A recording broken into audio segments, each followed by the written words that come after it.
I just like old stuff. I like the older technology. I like the older little engines I play with. That's what all they had. That's what they used. And to have something that's 89 or 90 or 100 years old and you can still make it work, that shows the quality that they put into it.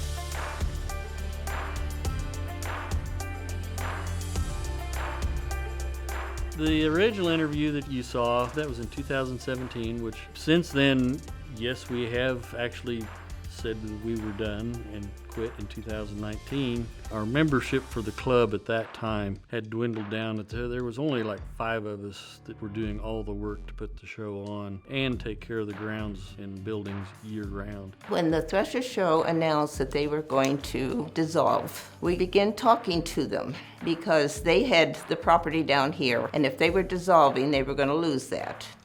So we talked and came to an agreement, and we merged. It was a good merge. It really was. It benefited both groups. To bring the show back, the energy for that came from, we were approached by the Haviland Heritage Foundation, who they were interested with Conkle Place, which is the Thresher grounds. For years, we've dreamed about having a big historic house like this, the Conkle House. So we have a lot of work to do, but we're going to refinish it, kind of work together, but mainly they, want the property to use.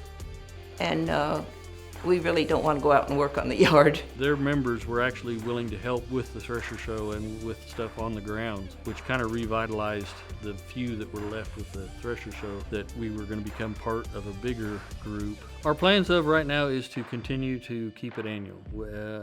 I hope to, before we have our show on August 27th and 28th of this year, to have the date set for next year so we can be advertising it as the show is going on this year. It's a lot of work, but I enjoy it, and the 2 days a year that we put it on the show for everybody else is just the time we get to show people how things were done 50 to 100 years ago. Just to know the past, the heritage, how they lived, what they did. You don't want to forget the past. Without this event, the county and the communities did not have that connection to the past. Now, granted, it was only gone 1 year, but they did not have that connection.